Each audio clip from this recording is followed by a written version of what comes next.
Over the past 5 years, I have sent literally hundreds of story-driven emails to grow my business. It's responsible for making over $1.5 million now just by sharing ideas that I believe in. Every entrepreneur needs to know how to write and how to tell compelling stories to get people to take action. And so I've recorded me going through a first draft process of taking a normal story, okay, and turning it into business content. If you struggle with first drafts, if you struggle with storytelling, or if you want to get better at writing, you will love this video. I hope you enjoy. Hey, so I just thought I'd show you, I'm a bit red, I've just been running. I'm just going to show you me writing a piece, a bit of strike of inspiration this morning. So when we do a little bit of planning, the unique for this is a story plus concept before name, after name. You'll see this involved in a moment. Useful, it's going to be the transformation promise or providing transformation. Undeniable is that we have story. The problem of the bleeding neck is we'll just say not standing out. Okay, the solution is transformation. Okay, get specific, which what you'll be familiar with. Story and proof, which I just mentioned, you'll see me write in a moment, and then invitation will be to my newsletter, and that's pretty standard for me. I don't do many other invites. So you have the kind of format here, right? Where I said we don't worry about the hook at the start because you are prone to overthinking it, right? And so we just get going and get writing. But this is the general structure you're going to have. You have the connection and the explanation, and then the solution and the invitation. But this one is a story, so it's in this like HEAL framework as well. So we're going to write the first draft, and I will film the full filming of the first draft so you can just sort of see how messy it is. It might be a little bit slow. Okay. When I went to Paraguay, I met a man called Harry. Now, I don't usually self-edit, but I just want to show you something. I met a man called Harry, kind of interesting. A man called Harry changed my life. Now, there's something happened, right? When I went to Paraguay, a man called Harry changed my life. A friend of mine told me I had. No, okay, so yeah, that's what I was trying to say. He was a friend of a friend. He was a friend of a friend. It just so happened.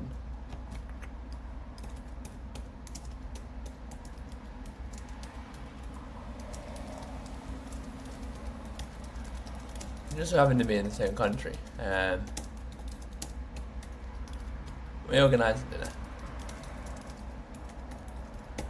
We organised a state dinner. When he turned up in an open button shirt, turned up in an open button, slick back, ginger hair, and blue blocker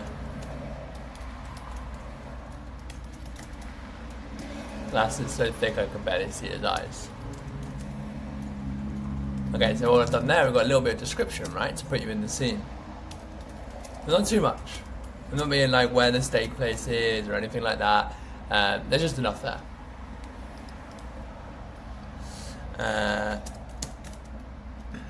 As we spoke, he explained that he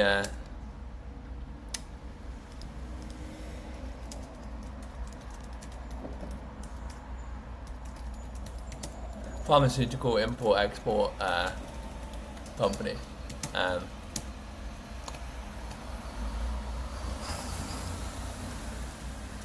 He was also semi-retired. At 33. He was a world-class performance coach for a. He was a world-class performer for A-grade athletes, and he was bloody good. And he was bloody good at his job. He was the coach. He was the man. He was the guy. The coaches called when they couldn't get he was the guy the coaches called when they couldn't get a result.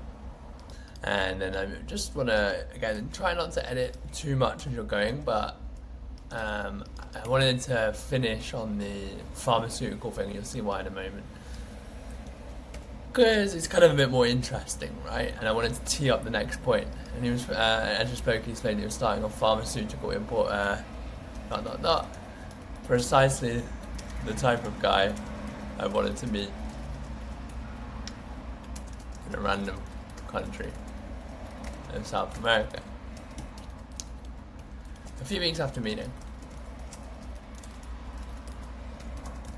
we were walking through a neighborhood.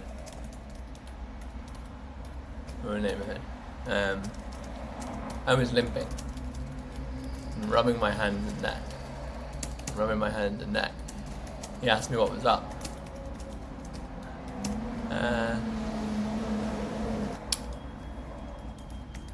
Oh, nothing.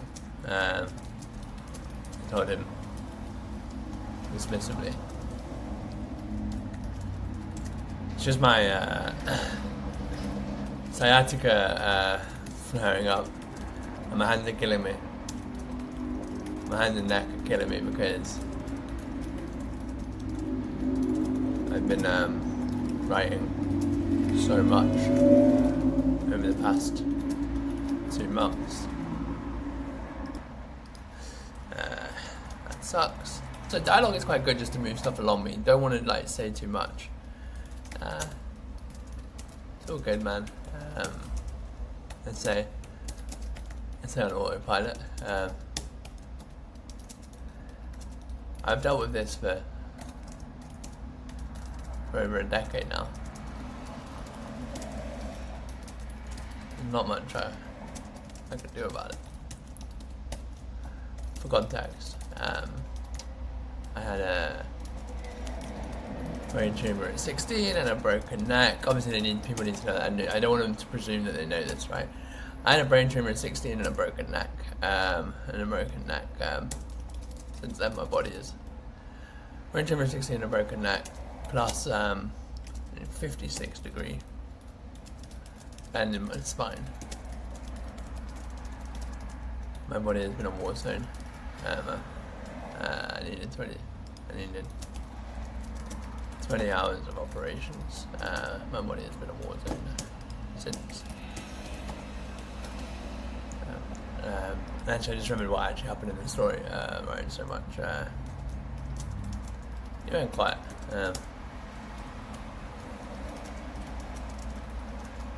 He went quiet. Then.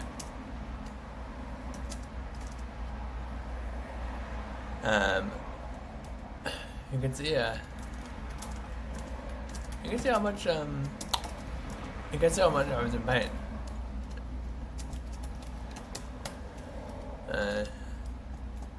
Dude, you're fucked. He said, his voice filled with sympathy that I would not expect. I did not expect.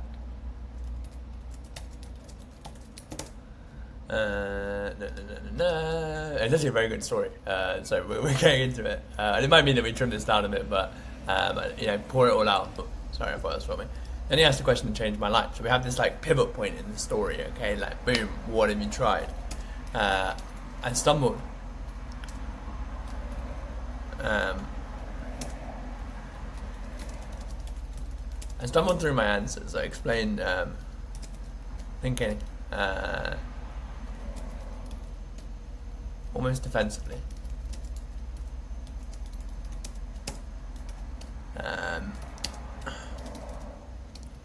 I've always been interested in optimization and optimizing.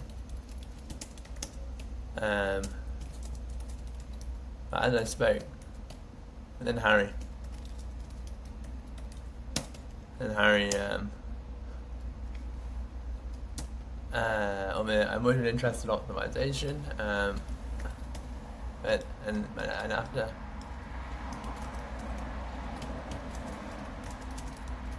after I finished speaking, and blew apart my world. He explained that I needed to be testing so many more movements.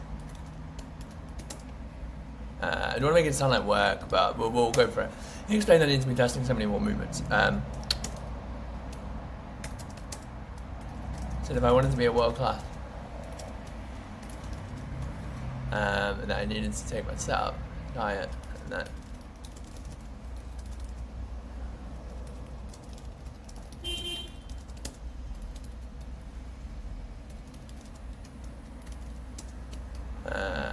Diet, desk pattern.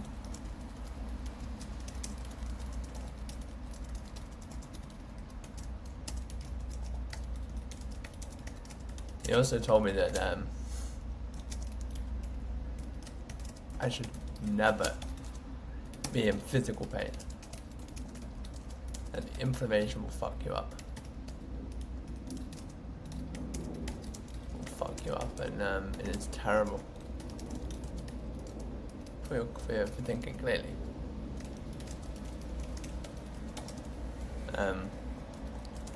We sat in then we sat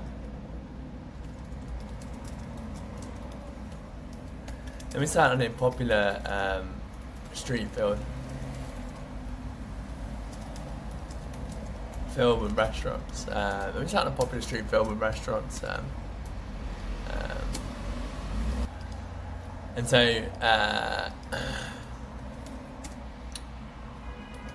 I never thought of it like that. Okay, so we want to like keep it, I never thought of it like that. Obviously I was, but obviously I did not enjoy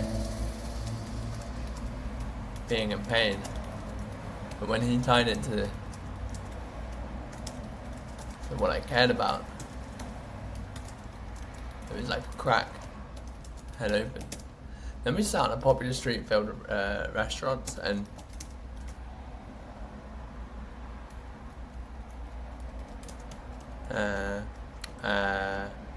sat on a popular street filled with restaurants, and there's passers by, and as people passed us by,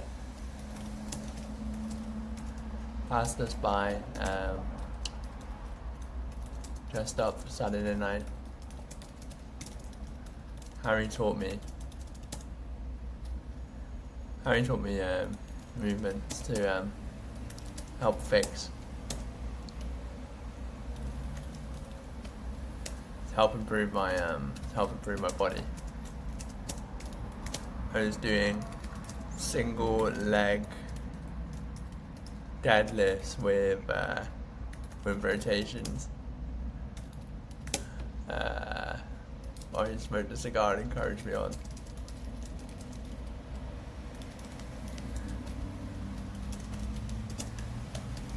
Not a single fuck given. I'll probably get rid of that. Not a single fuck given about what people think.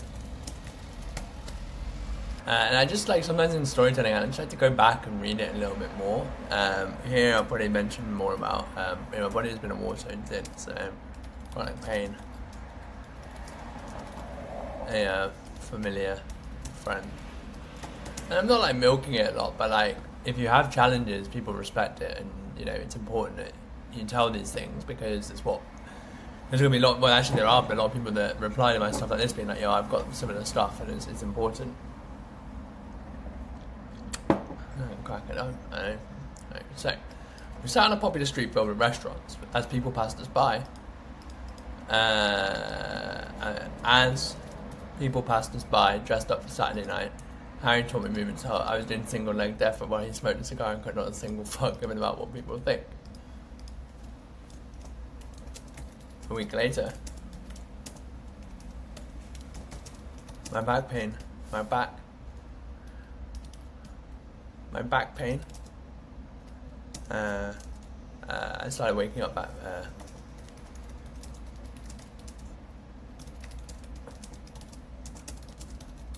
first time in 3 months. One day, My neck felt stronger. My hands stopped hurting.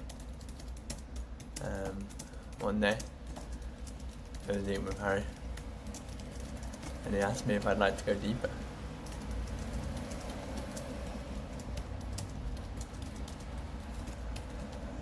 Yes. So, worried I was about going for a cult. But instead, he began explaining what was wrong with the food industry and how much modern society is poisoning itself, and that your lack of energy and drive is almost entirely downstream from your physiology.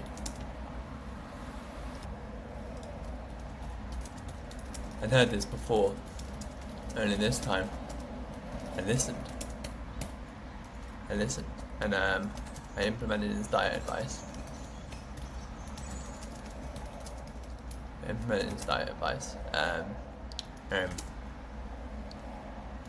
And over a month, and you'll never guess what.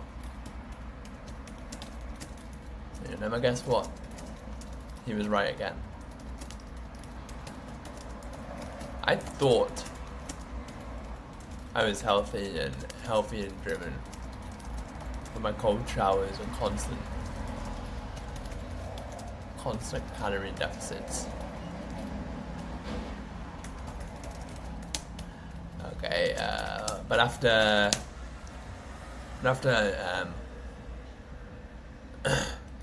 a few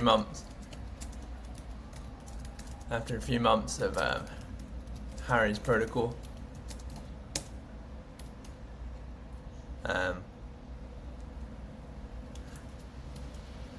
and in truth, that's okay. It's a bit vague. It's gonna be more specific. One day, my friend who introduced us called me and asked. She was here. I told Harry later on, and I could. I feel like I could fight.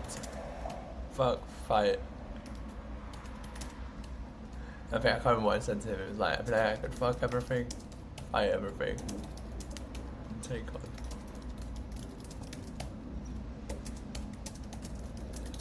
on the fucking world. I'll probably get rid of the fucker, I'm not sure, but that's, it genuinely was like this. Yeah, buddy. Welcome to the other side.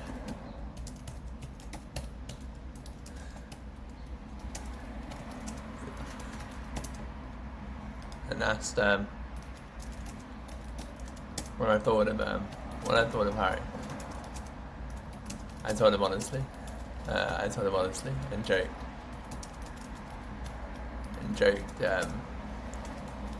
And joked saying, okay. So I like to use these for like my there's before Harry and after Harry.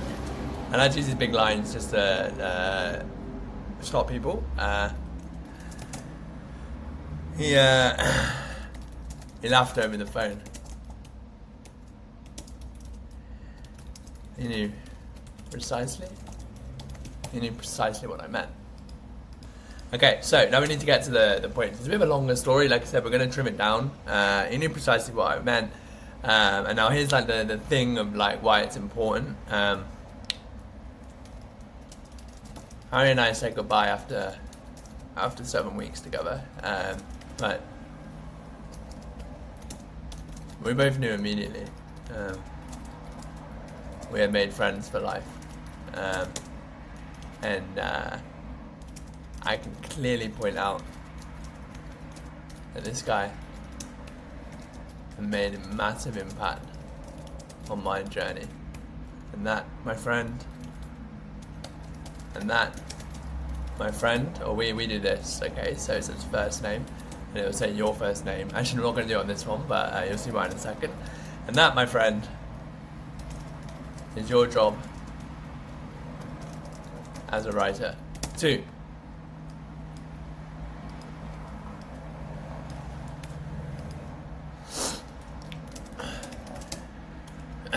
You may not be in a random country in South America, but when you're when someone finds you in your weird corner of the internet, so what we're doing here is we're pivoting to the lesson, okay? This, right? So there's the universal lesson. This guy had a massive impact on my life, and this is why it's important to use. This is the transformation promise tie back. You may not be in a random country in South America, but when someone finds you in your weird corner of the internet,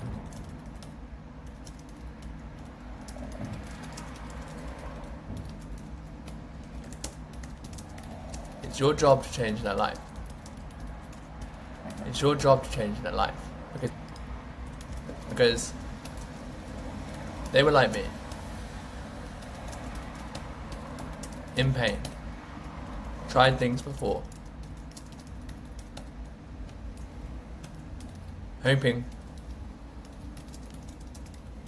for a solution, with beliefs that aren't helpful. And if you can solve that pain,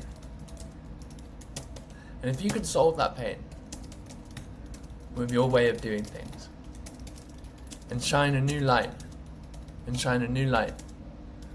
on their problems, and give them a new perspective in which they can see themselves in the world,